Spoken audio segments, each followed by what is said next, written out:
So we're going to create a new report.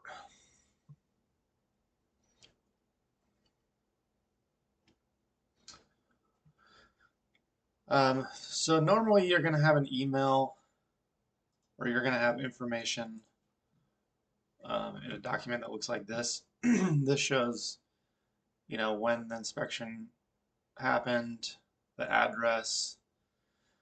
This is who booked it. Um, and then the name of the person paying for the inspection is always the client. So sometimes those are the same people. Sometimes this is the realtor booking for their client. But whoever pays me is the client.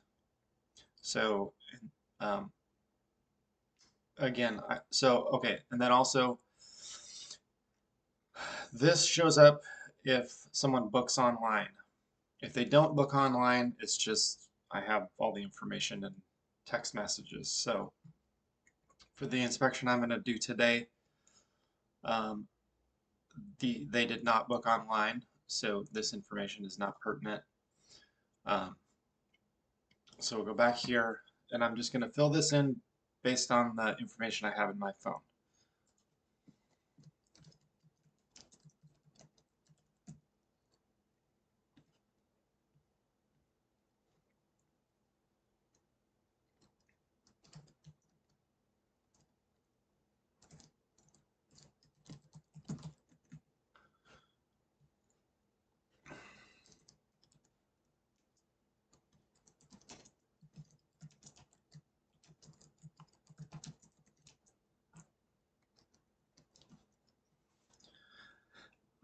You don't have to put anything here for the agent name. You don't have to put the agent email or the agent phone. You don't have to mess with this.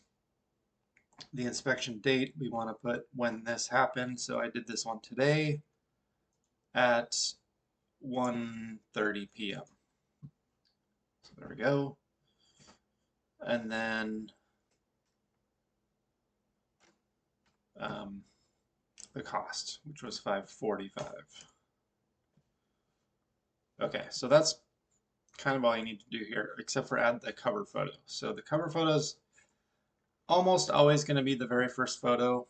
The only time it wouldn't be is if I get to the house and they want me to inspect something in particular first. Like for instance, today I was at a duplex, different house, not this house, and the agent asked if I could inspect the upstairs unit, which was occupied first, so we could just be done with the occupied unit and then let the tenant be. So, but for this one, I have the cover photo right here at the very first photo, so you just drag it over. Super easy. And then that's it for this for now. Overview, I never put anything here, but I don't know how to remove this from the software, so you can always just skip over overview. General comments, you don't have to fill any of this in, and I can go in and remove this stuff actually. But for now, the only thing you're really concerned with in general comments are these 4 clickable boxes. So this one was a pre-listing inspection, and then so notice how that just automatically fills in here. It's just a preset thing that says, we're doing this for the seller. Same inspection as it would be for a buyer. I'll let you go ahead and read this on your own time, but so these are just kind of disclaimers. There's one for condo that shows um, that the condo inspections are limited to the interior. If it was built before 1978, there's a little disclaimer here about lead-based paint and asbestos. This house, I think, was built before 1978, but I'm gonna go check. So you'll always, or it's always good to just look up the address. And then Zillow usually has the year of construction on it.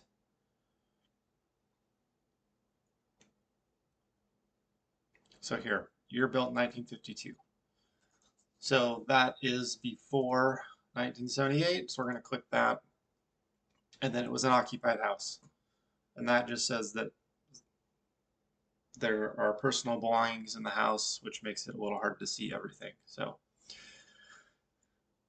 super easy for this section. You just click whatever is applicable here. Going to the grounds, exterior photos. So you'll always have this one in a report unless it's a condo and we're not doing the exterior. But for most houses, you click this general photos. And then this just is a place for me to put photos of the house just for reference. It's just helpful to have these so that if I or we or anybody needs to reference what things look like, we have it. So that's all you do is you just click each one and drag them in there. Oh, and then you need to know what direction the home faces. So if we go back to this listing,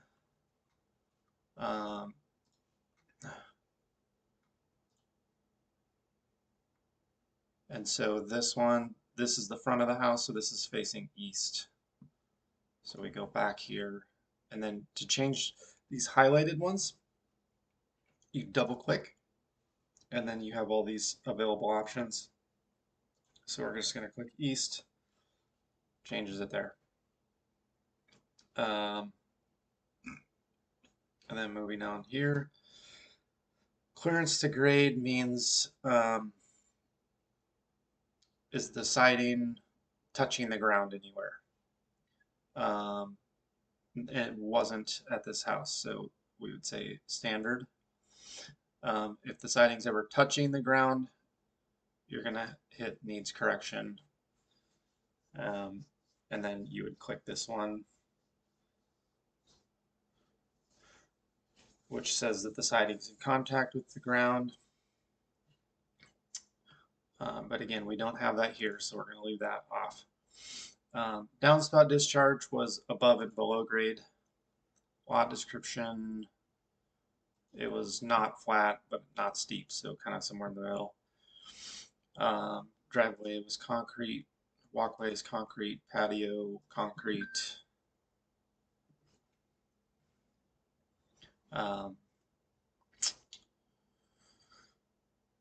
None of these were at this house. We can skip that. If there's ever any vegetation touching the house, we want to click this box here, trees too close to structure, and then that just says all vegetation should be pruned away from the house.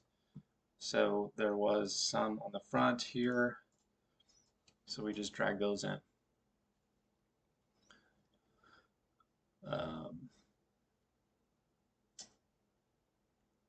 No retaining walls.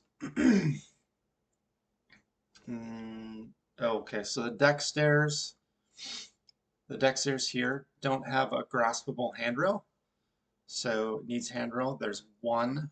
If there were multiple different stairs that didn't have it, you would click this one. So for this, it's just there, drag it over. And then I always like to have the picture from the house in front of these diagrams. So if there's ever a diagram in the drop down, it doesn't really matter, but just as a personal preference, I like to have this picture first. And then so I'm going to go, because this is on the back of the house, I'm going to say the back deck stairs.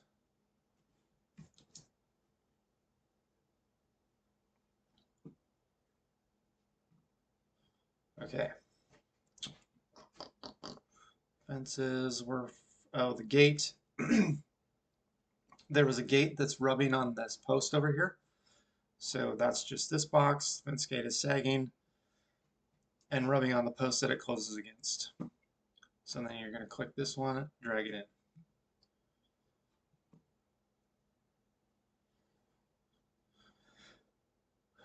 There's no carport or outbuildings, so we move on to exterior. So the siding was wood, trim was wood. There was a little bit of wood rot, so this is going to be a very common one. We have a lot of wood rot here where I live on houses, so the wood rot was noted in one area on the exterior. So it's right here. And then we're going to want to say where this was. So this is just the close-up photo showing kind of the detail of the rot. And then this pulled back one is just so people have a reference of where it's at. But you don't really know what side this is, so I always want to designate. This was the south side. And then that's it. So there you go. Okay, eaves were, well, they were wood. So yeah, I'm just going to type wood in here.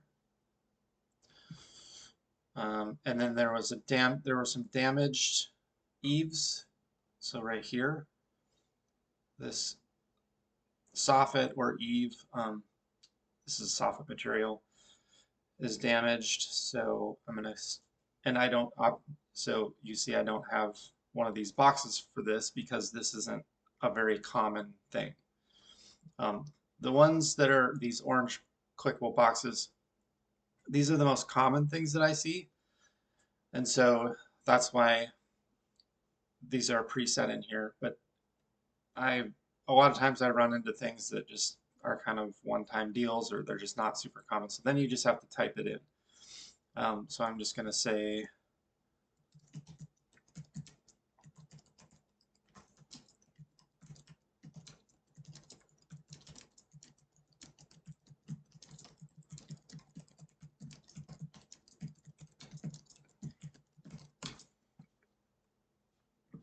there you go. So then we want these two.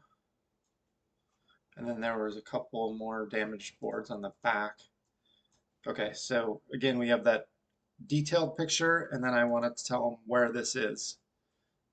So this is the northeast corner. So we're just captioning this photo. And then this one is the northwest corner.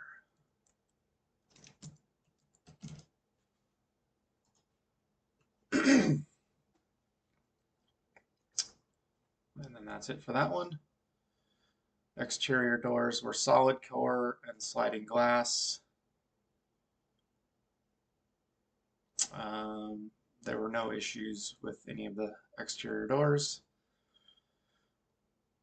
Exterior window frames were vinyl.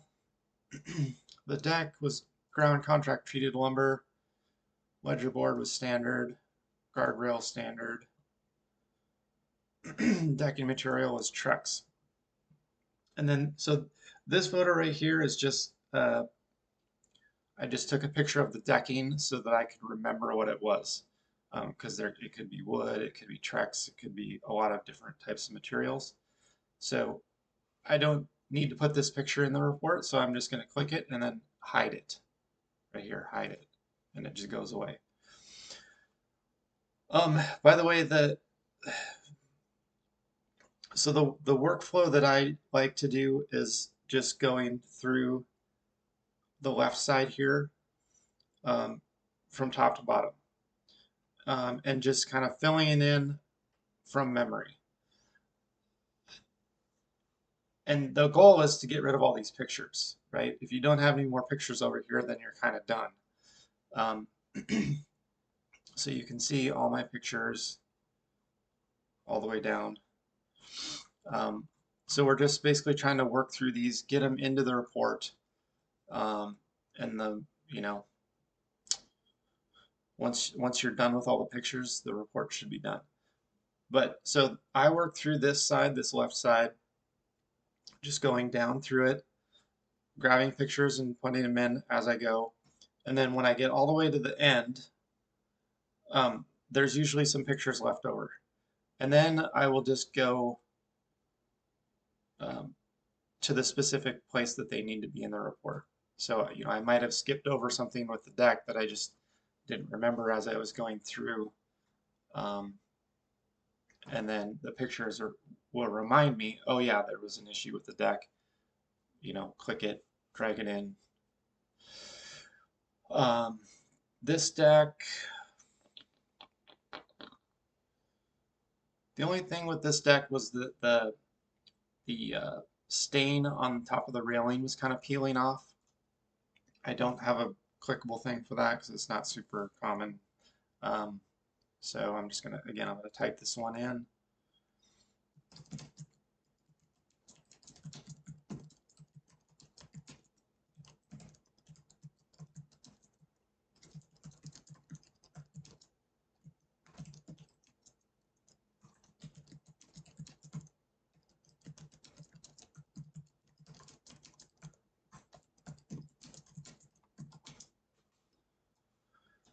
And then you can see how this one isn't orientated right. So you just click on it, and if you ever need to spin the photos or do anything to the photos, this is where you do it. So I'm gonna rotate it. That looks better. Okay,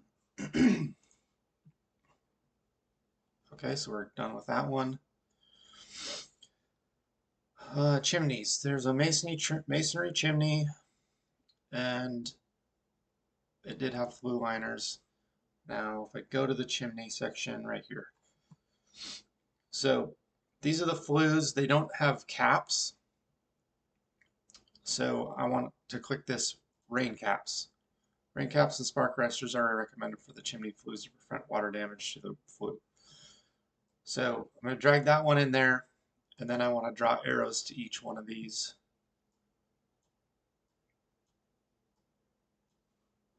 Just like that. And there's also some cracks in the crown. This concrete on top of the chimney is called the crown. So there's a crack here. There's just kind of, cracks around it. If those aren't sealed, this will start to kind of break down over time, get water into the chimney and do damage. So I want to say there's cracks in the crown.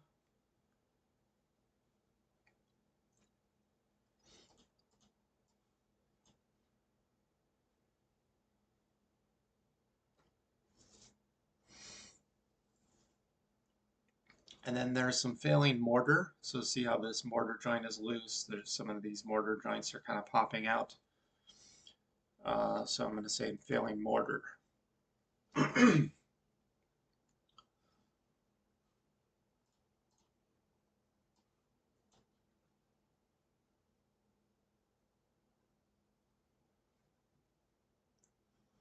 And then there's also some moss growing on the chimney. So there's a box for that, moss. Moss is growing on the chimney.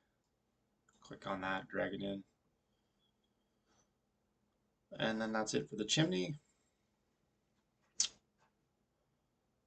No issues with any wall vents. The garage was attached. There is an opener. It's down here towards the end.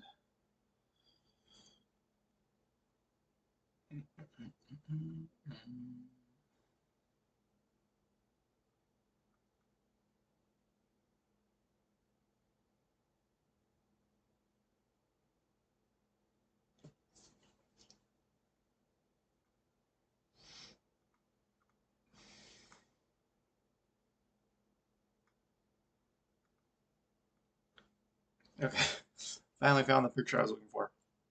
So this is an older model garage door opener.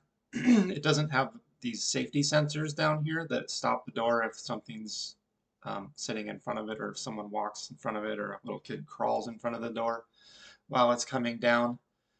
There should be a laser sensor here that detects that and would reverse the door. So this older one doesn't have that. So we click this older model and then drag those in.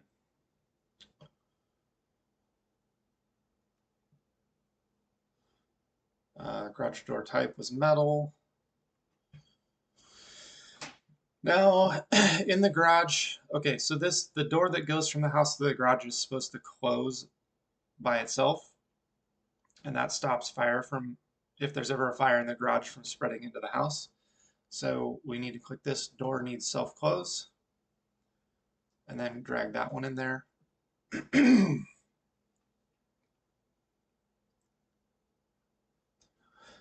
And then any holes in the sheetrock of the garage need to be filled, and this goes back to the same idea of it being a fire barrier. So if there's any holes, if there was a fire in the garage, the flames would go into these holes and into the floor system and spread throughout the house a lot faster. So all of the holes in the drywall need to be repaired. So that's this one, openings in drywall. And so notice how it fills in here, just drops it in. And then there were multiple, so I'm going to say openings were, and these were all in the ceiling. Oops.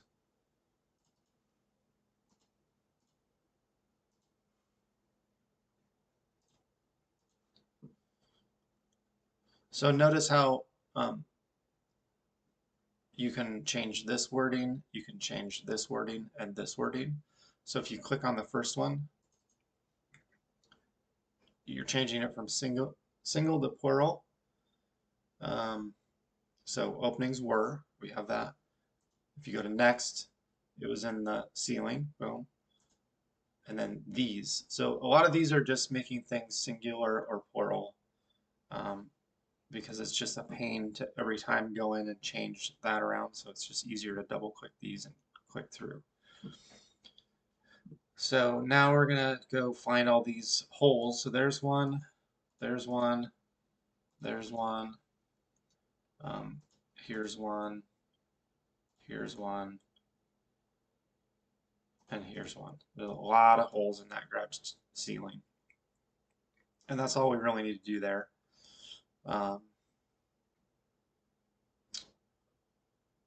This is nothing. And then this was a, so remember, so this photo right here, I didn't have the flash on when I took this picture. So this one I'm just going to get rid of or hide it. Okay. I think that's it for the garage. I might have to come back. So the roof, walked on the roof. It's a gable. It's also got hips. So we're going to click both of those.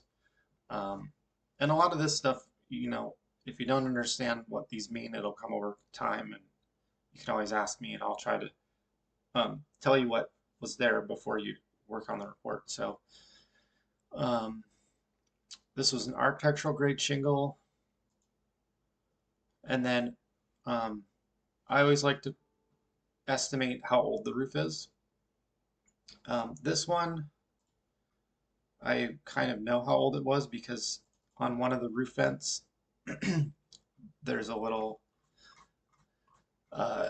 embossed thing here that shows, see this arrow is pointed to 15. So this roof vent was manufactured in 2015, which usually means that the roof was installed somewhere around that time, probably 2015 or 2016.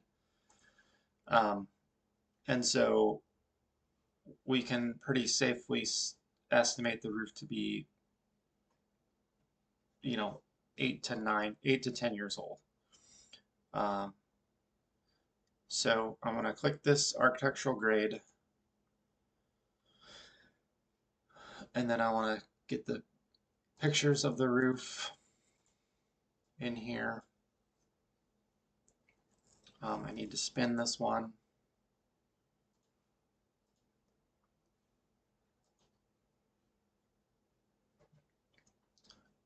So for roofs, we always want to just have a picture of what the material is, and then just overall pictures of the roof, just again, kind of like the exterior where it's just showing A, that we're up there, and then B, what it, the condition of it and what it looked like on the day of the inspection.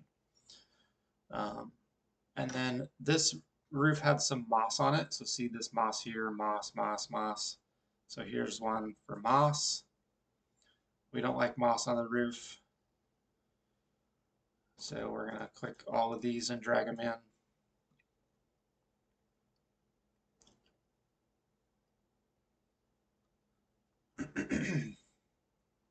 There were no skylights. The gutters were aluminum, and there was some debris. So see this picture here, there's leaves in the gutter. So we want to say there's debris in the gutters, and you drag that one in. Pretty easy. Okay, attic. The attic was really hard to get into. I did crawl around in there though, and there were really no issues up there, so I want to click this no issues box. It basically says it was in good condition overall, and then I want to put, again, just photos of the attic. It's just showing people what it looks like. Even though there's nothing wrong, I still want to show people what it looks like because they're most likely not going to go look in the attic.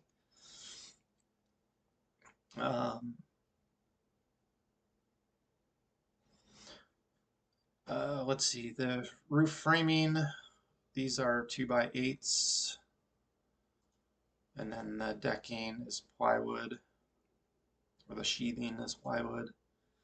The attic insulation was cellulose.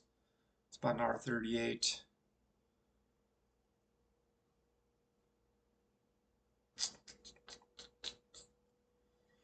And no issues there.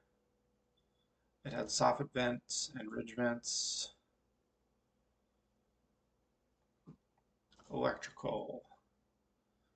120, 240 volt. That's primarily what we see on houses. I can't remember if this was overhead or underground service, so I'm going to go back and look. Okay, so this picture right here shows the overhead electrical lines coming in. And so this is just a reminder picture for me so that I can remember, because a lot of times I can't remember. When you do 2 or 3 of these a day, you get back home, it's like, oh man, I can't remember that specific detail about that house. So sometimes I just have picture notes. So I had overhead service, and then I don't want to put this in the report necessarily, so I'll just hide it. Meter base amperage was 200, and then the main panel was down in the basement right here, and there were no issues. So for the most part, not always, but almost always, you're going to see a picture like this with the cover on, and then a picture like this with the cover off. I just know because I was there that the entrance, service entrance conductor sizes were aluminum 4/0, and then it was 200 amps, 200 amps. Location was in the basement, and there are no issues. So we just click this box. No issues are found with the main electrical panel. Drag those in, and then you'll want to know. I don't have a picture here, so this is a bad example, but I'll start taking pictures of the amperage. So it'll be a picture of a 200 amp breaker, and then the manufacturer as well. This one's a square D and 200 amps, so this is already kind of preset. No sub panels. Branch wiring was copper and non-metallic sheath cable. Random testing of accessible receptacles. They had 3-prong. There were a couple of ungrounded outlets in this house. up in the bedrooms. So this right here shows that, and then we'll go ungrounded. There was more than one, so click this, and it was just a couple. Other options are some, many, most, but it was in this house just a couple, so we can just leave that.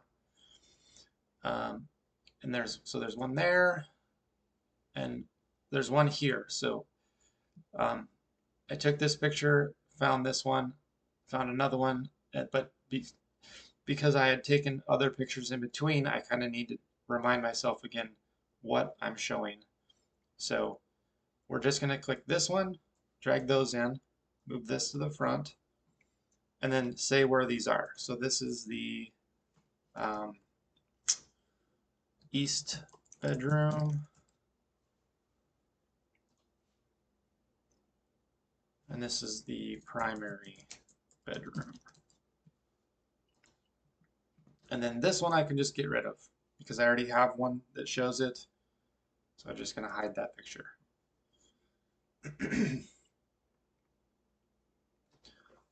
Let's see. Smoke alarms. Okay, so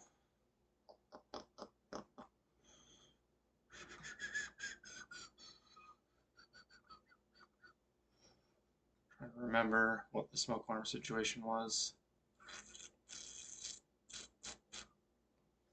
Oh yeah. Okay, so they had a combination alarm in one of the bedrooms. Combination alarms, okay, so smoke and carbon monoxide is a combination alarm. Those should be in the hallway, not in the bedroom. The bedroom should just have smoke alarms. So there is a smoke alarm in the hallway. So what they should do is move this one into the hallway and take the one that's in the hallway and move it in here. And so I don't have a box for that, so we're going to just click this and then type in bedroom. And that keyword search will pull up any narrative that has bedroom in it. And then I'm going to go find the one right here. Combination smoke carbon monoxide alarm that's in the guest bedroom should be moved to the hallway and a smoke alarm put in the bedroom. So we just had to go find it. That keyword search thing is super nice. Because if you just remember one word or a couple of words that are in the one that you're searching for, it'll find it. So we're going to just click this one, drag it in, and then I'm going to just say east bedroom. I'm going to get rid of this. And then these are just pictures of the smoke alarms in the bedrooms. So we don't really need to put those in the report. It's just kind of, again, a visual note.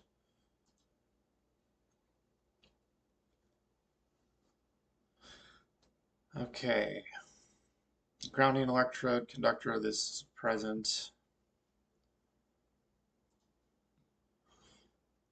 The water service pipe material is PEX. So if we go down to the garage pictures, this plastic looking material is PEX.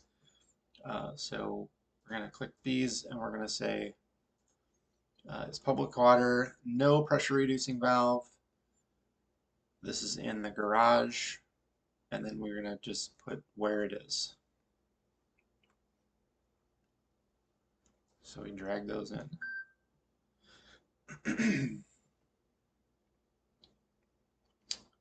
And then the water pressure was a little too high in this house. It was 90 psi. 40 to 80 is normal. Anything outside of that 40 to 80 range, we call out. So the water pressure was too high and there is no regulator. And then we just simply drag that in. Easy.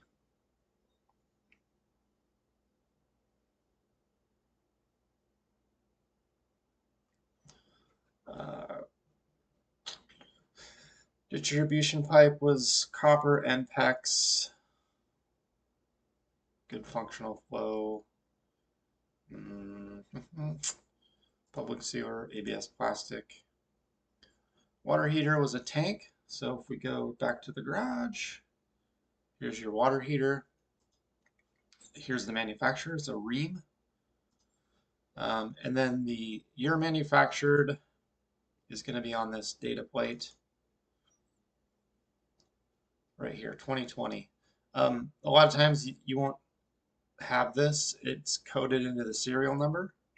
So if the date or if the sticker doesn't have an actual date on it, then what you do is you go do a Google search for, in this case you would say Rheem water heater age, and it'll pull up a website or a number of different websites that will tell you how to find it in the serial number. Sometimes it's the first letter, sometimes it's the first two numbers, sometimes it's the fourth and fifth numbers. It's every manufacturer is different, so you kind of just have to look it up for each one. They're nice enough to actually print it on here for this one, so we know. So 2020 is 2024. This thing is 4 years old. So we're gonna go year manufactured 2020. I got to go back and see. This was a 50-gallon and natural gas. So 50-gallon and gas. And then it's 4 years old. With water heaters, all you need to do is know the age of it, and then you just simply click how old it is here. If it's a tankless water heater, it's a little different. But for now, these tank water heaters, it's just 4 years old. And then, so you're just going to drag these in there.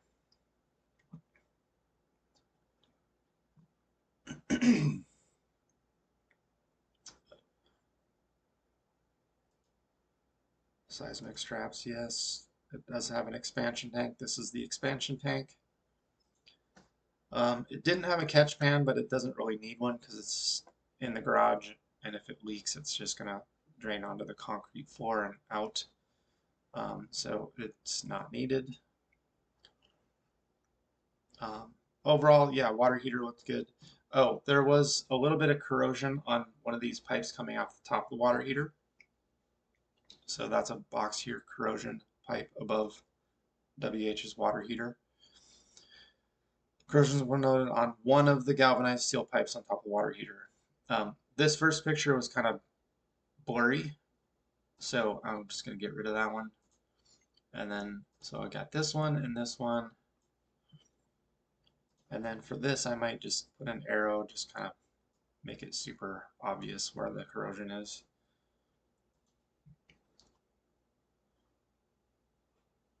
There you go. That's it for the water heater. There was a leaky hose bib on the exterior. So that's back out here. So this is actually a video. I'll just show you what it looks like. So we click here.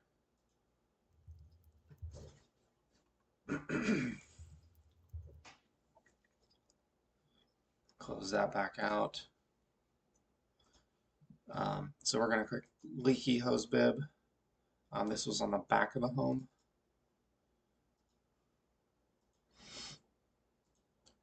And so I want to include that little video clip and then where it is. And you could, even though we do say back of the home, you could still go here and say west side. Just for a little extra information there.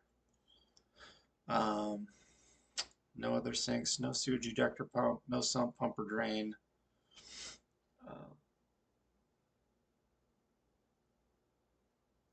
The washer had clothes in it, so I didn't test it. The dryer was being run, so I'm going to say that was tested. It's electric, it was ducted. There was a little bit of water in front of the dryer. So it looks like the seal around this door needs to be cleaned or replaced.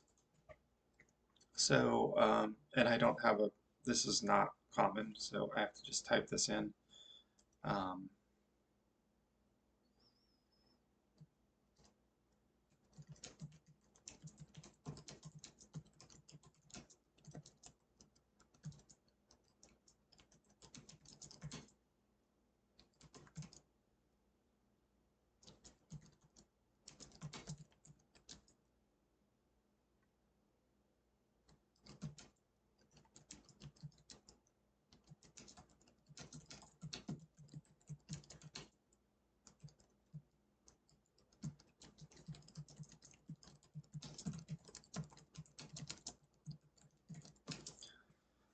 and then just drag those in. You'll notice that I have this sentence, have a qualified person repair as necessary, at the end of almost every one of these repair replace items. Um, it's pretty standard just to say have someone repair as necessary. We don't want to get too prescriptive. Like I don't want to say there's moisture in front of the dryer and here's exactly how you're going to fix it. That's not our job. Our job is to find the problems, um, and then basically just we're putting a pin in it and saying this needs to be fixed. Um, if you add a little bit, you know, like I did here, the door seal may need to be cleaned or repaired. But you just notice how I say may need to be, like I don't know exactly why, and a lot of times I'm not qualified to go ahead and dig into this any further. So I'm just going to say have a qualified person repair as necessary. And then no additional plumbing here. Okay, heating system. There was a furnace here. It was in the attic. Forced air furnace, natural gas uh, as the energy source. This was a Coleman. Year manufactured. This is kind of similar to water heaters. Every manufacturer is different, and to know the age or when it was made, you usually have to look up how they coded into the serial number. I happen to know that for Coleman, it's the second and fourth uh, number. So 2018 on this one. Don't ask me why they don't just put a date on here. It's so stupid. But yeah, they coded in here. So this 2018, year manufactured 2018. There were no service records on it, so I'm going to say none. And then I had a disposable filter. Because it hasn't been serviced in the last year, I want to recommend that.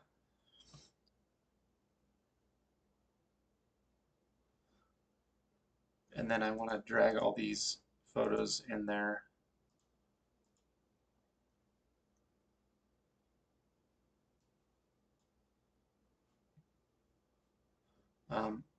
I usually like to have this one first, this one second.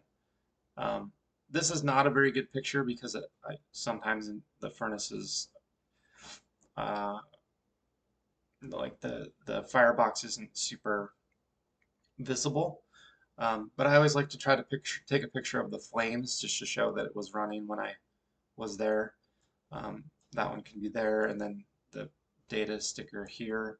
I generally won't include this one. I mean, it doesn't matter if we do or not, but this is mainly for our purposes, so we know that it was a Coleman. Because if I just take this picture, it's like I can't really. If I open this, I can, but okay, it's Coleman.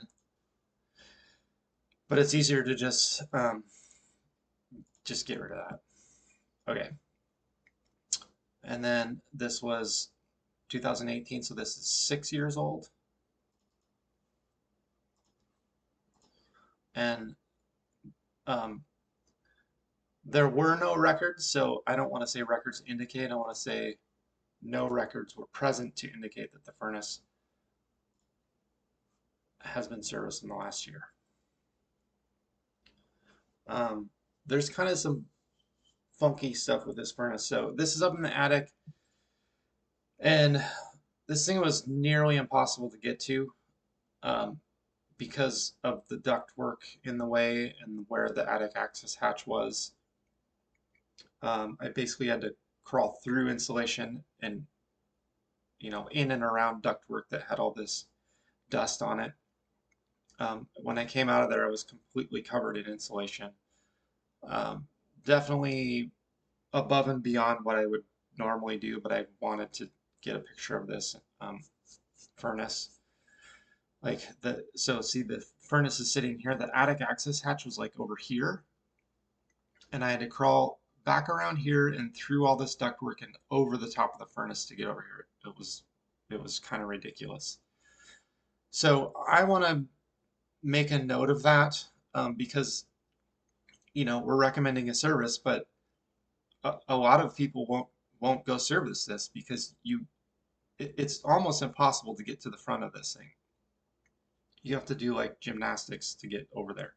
So I'm gonna write something in here that says that the furnace is hard to get to, and that creating an additional attic access hatch would be recommended.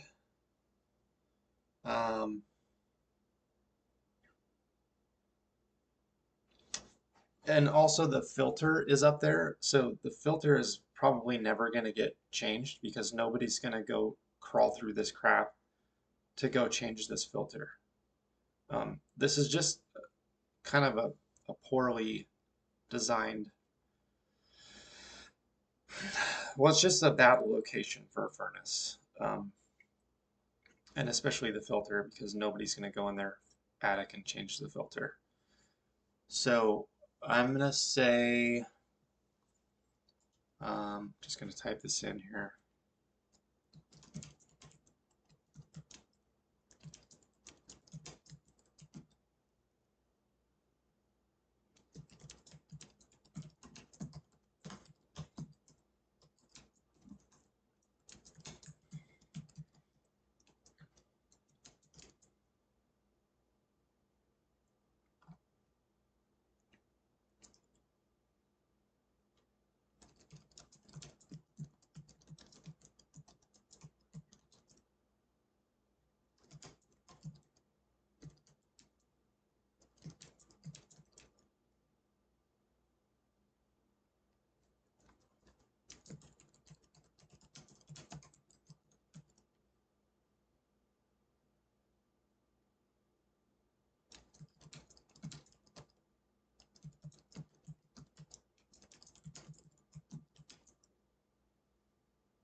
And for that, I took a video of it.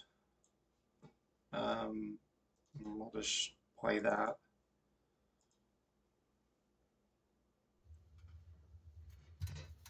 So, oh, go back. So this is going up in there.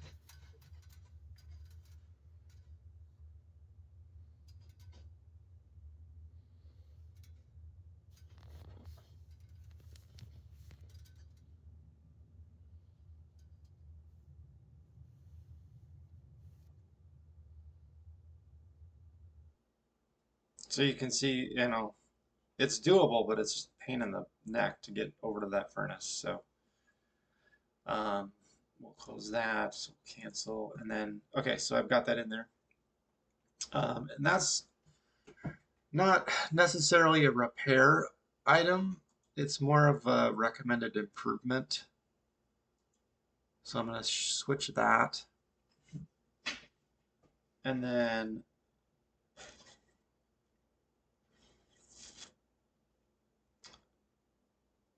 I think that's all I'll say for that. Now the furnace filter right here, um,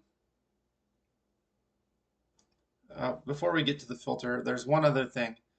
The attic, or the furnace is in the attic, and it's supposed to have a big platform in front of it so you can actually like work on this thing. Um, it has a small platform, but it's just not big enough. Um, and so I don't know that there's anything in the library that I can reference, so I might just have to write this one. Trying to think.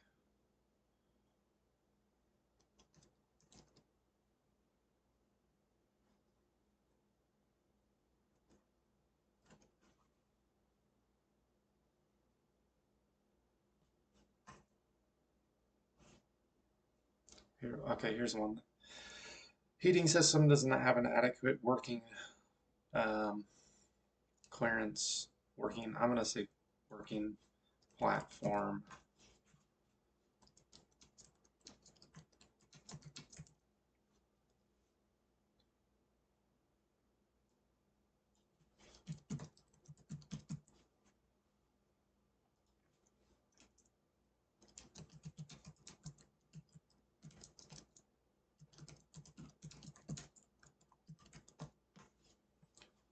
So that's just kind of this picture here. I'm going to leave that as a repair because um, this is kind of ridiculous. Um, yeah, this is just a pretty bad installation here. Let's see. Okay, so going back to the filter. The filter's dirty, so we're going to click this dirty filter. That put it down here. Furnace filter is dirty and should be replaced. And then I'm also going to say here, um,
so there's the filter. I'm going to switch the order of these a little bit. It's usually a picture of the filter, the size, and then where it is.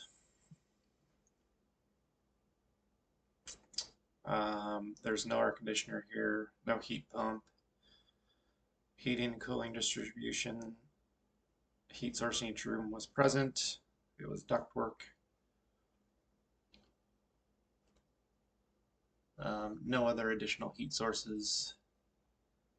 No gas fireplace. There was a solid fuel fireplace and a masonry firebox. And that's this picture, just reminding me that there was one there, so I'm going to hide that. So we can move on to fuel storage and distribution. There's no oil storage, no propane storage. There is a gas meter. This just tells people where the gas meter is, or the gas shutoff rather. So that's right here. And then this was on the north side of the house.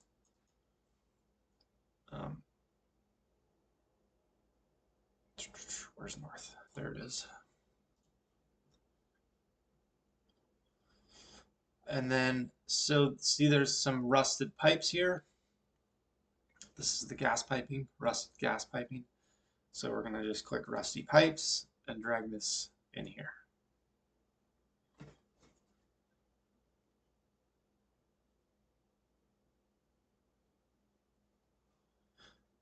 So we're done with that section. We move to structure and foundation. Percent of foundation not visible,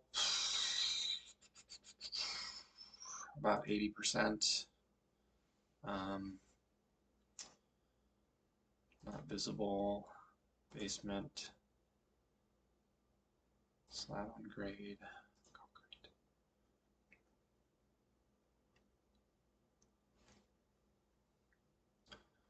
For wall and ceiling framing, I almost never fill this out. I can't even remember a time when I have used this section. But I've just left it in here in case something did come up and I wanted to note something about floors, walls, or ceilings, the framing. So in general, you're just skipping this over. Basement was a walkout basement, and there was no moisture in the basement at the time of the inspection. Floors, no floor settlement. Drywall, stairs were standard. Interior doors, I can't remember, so I'm not going to click one of these. It doesn't really matter. Windows were double pane, vinyl. Bath fan was ducted to the exterior. Kitchen fan ducted to exterior. Moving on to the kitchen. The sink was stainless steel. Quartz countertops, wood cabinets. Ventilation, again, was standard, ducted to the exterior. Refrigerator was operating, dishwasher operated. Dishwasher air gap or high loop, there was none. So right here, this picture of the dishwasher drain hose means that there's no air gap. So we're going to click none noted, no air gap. So you can see these diagrams show the hose coming from the dishwasher goes through. This is the air gap. And then down into the drain. Or you can do a high loop. So I'm just going to drag this over, and then remember I always like this photo first. This one's super common. You're going to see this a lot. So just be aware of that. And then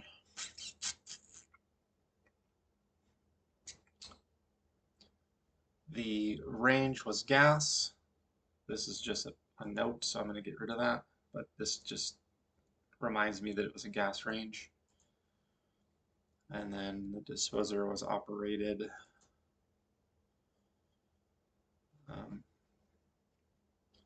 Moving on to bathrooms.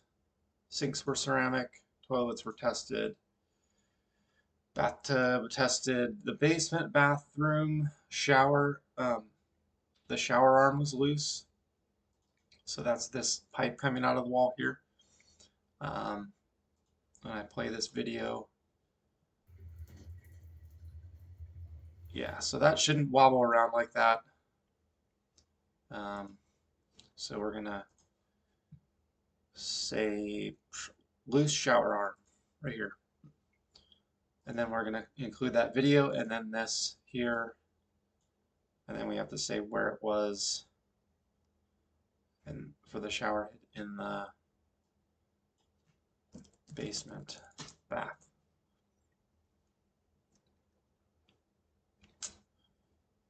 Bath fans in there. Now the basement bathroom sink faucet leaks right here. You can see that water leaking out. Um, that's uncommon, so I'm gonna write that.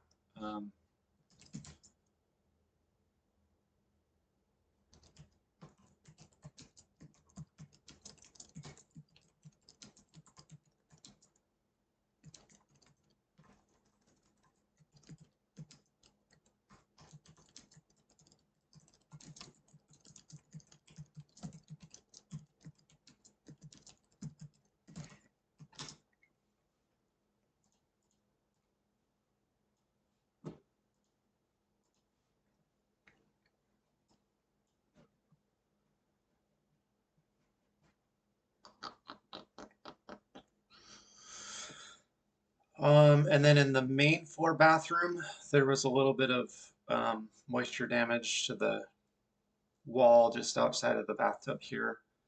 They said it was from their kids splashing water out, so I'm just going to make a note here. Moisture damage.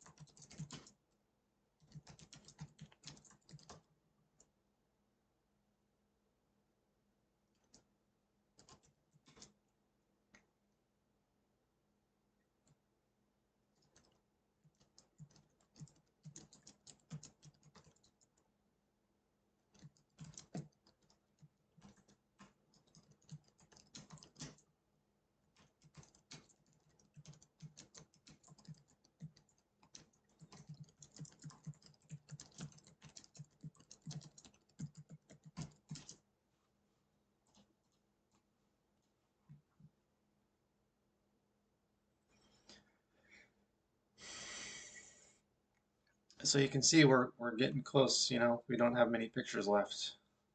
And we're also getting close over here. So this is the end of the report. Um, that's it for the bathroom. There was no crawl space, so we're literally just gonna leave it blank.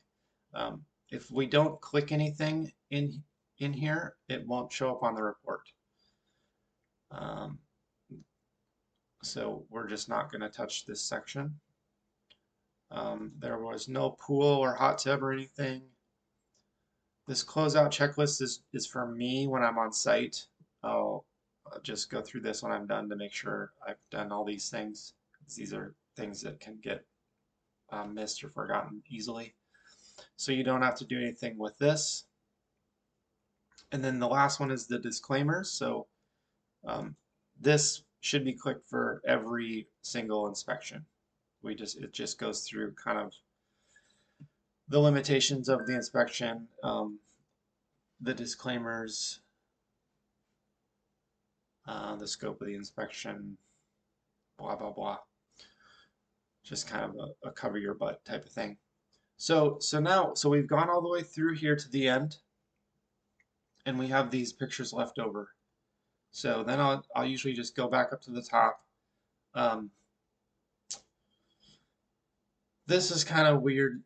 I'm just going to get rid of this picture. I don't need to explain why necessarily. There's nothing wrong there.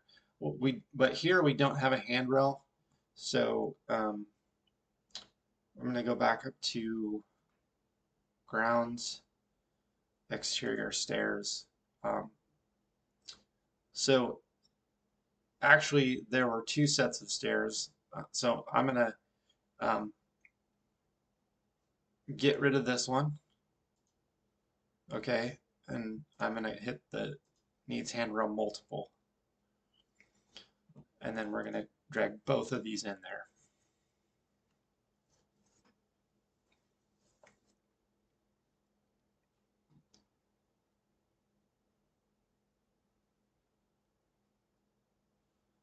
The roof, okay, so then this picture, remember, was from one of the roof vents. I do like to have those in there. I just forgot to put it in when we're doing that roof. So we'll go back to the roof section. Oops. And we're going to drag this one in here and then maybe crop this photo a little bit so it's easier to see. So there's your crop.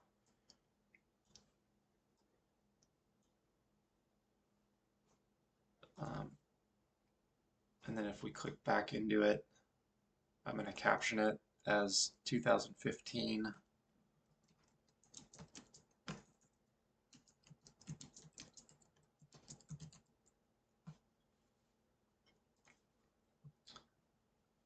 Oh, and then I forgot to change this.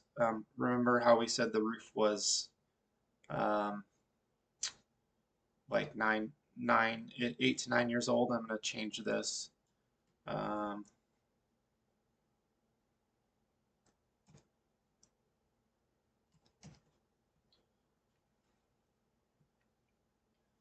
okay. This is the furnace flue pipe. So I'm going to go back to the furnace section, heating system.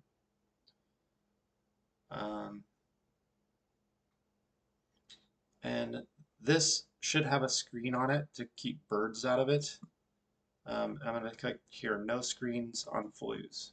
That filled it in down here, right here. So then we just could drag these in here, move them to the front. Okay, this is in the kitchen. There was no there was very little hot water coming out of the faucet. I'll show you the video. That's hot, that's cold. So we're gonna go to kitchen, sink, and then we're gonna say um,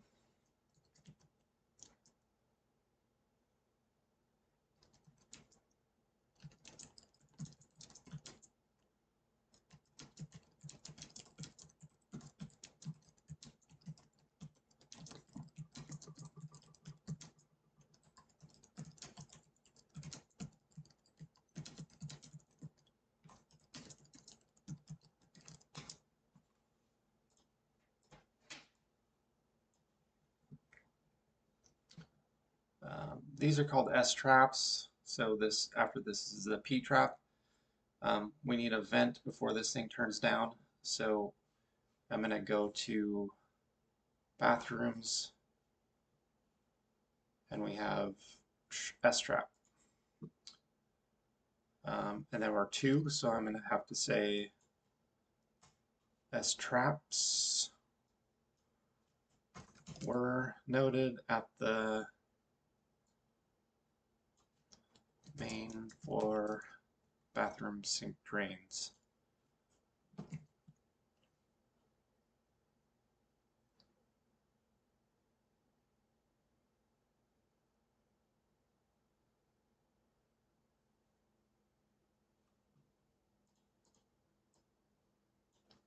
And it was this bathroom here.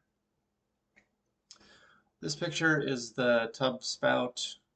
There should be caulking around this, and there was not, so we just go to the bathtub, caulk tub spout.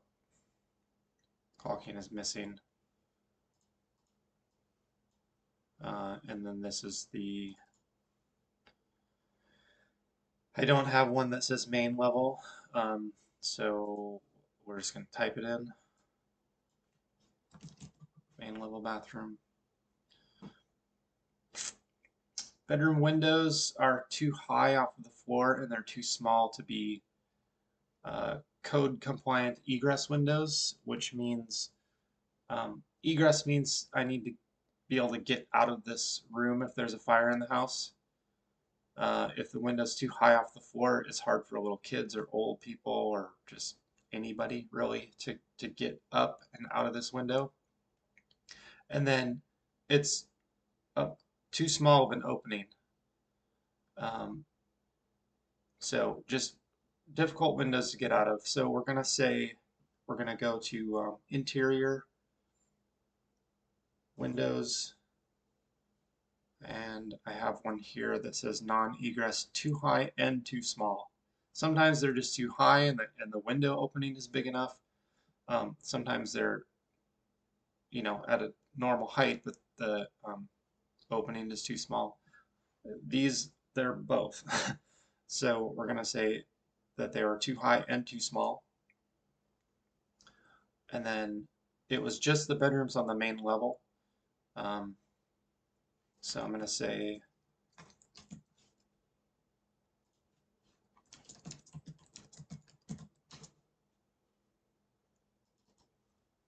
do not windows. I'm going to leave these both clicked. These windows.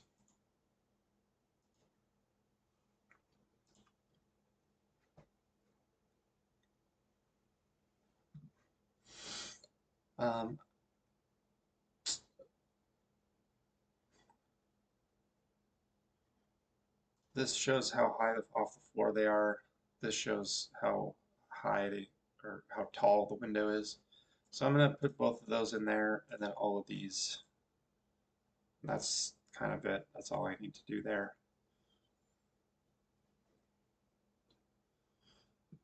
This is a closet door that wouldn't latch, so that means that this strike plate needs to be moved up or down. That's going to be an interior interior doors, and I have one here that's for wouldn't latch. One of the interior doors wouldn't latch. So we click both of those, pull it in, and then I just want to say where this was. So this was the main floor hallway closet. This door, so this is the laundry room, obviously. This door was hard to open and close because it was hitting the jamb here. So again, we're at the interior doors. I have one here for rubbing on jamb. One of the interior doors is rubbing on the jamb, hard to open and close. So we just pull that one in there and then say where it was.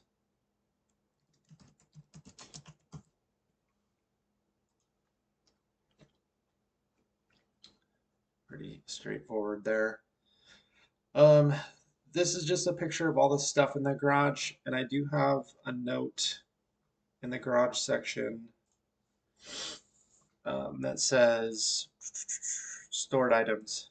This is just a disclaimer that says they're stored items. It limited the visual inspection of the space. There's a couple of electrical junction boxes that need cover plates in the garage. So one here, one here. So we're going to go to the electrical section, and that's going to be under branch wiring cover plates. And we have to modify this a little bit.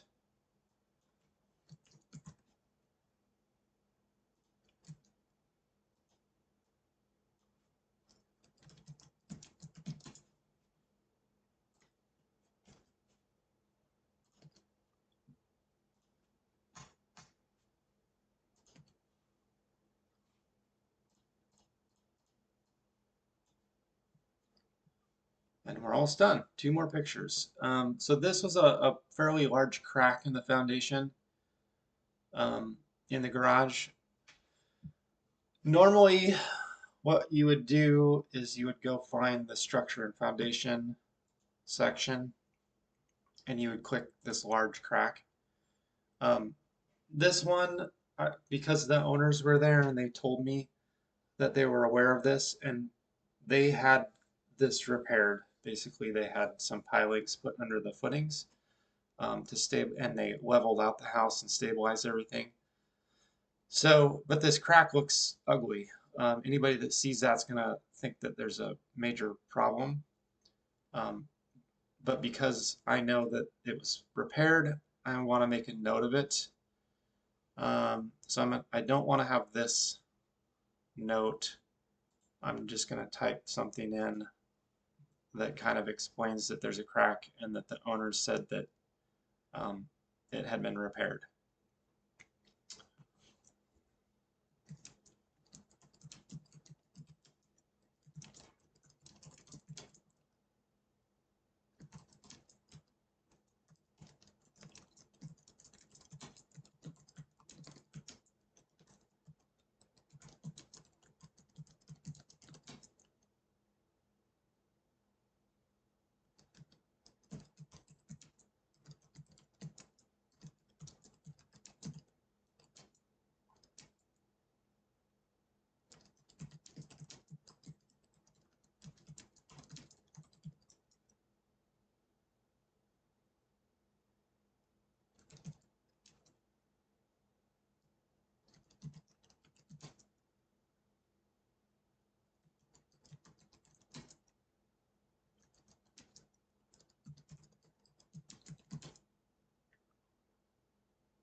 And then this is just going to be a note.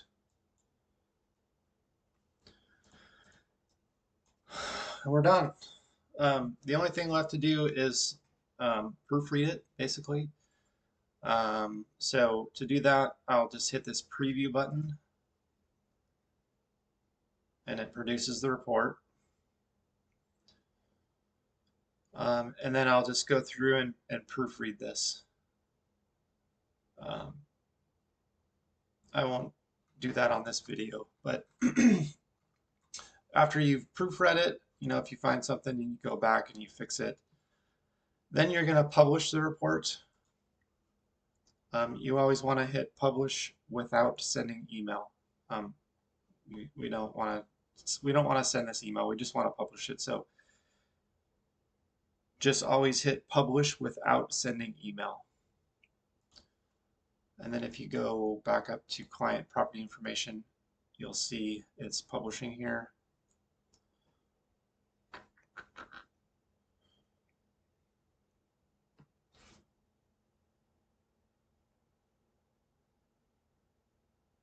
Well, and I just lost my internet, so for some reason, I don't know why that happened, but normally this just takes like a few seconds and it gets published, and then you're done. And then there'll be a link here that you would email to me. That's it for this one.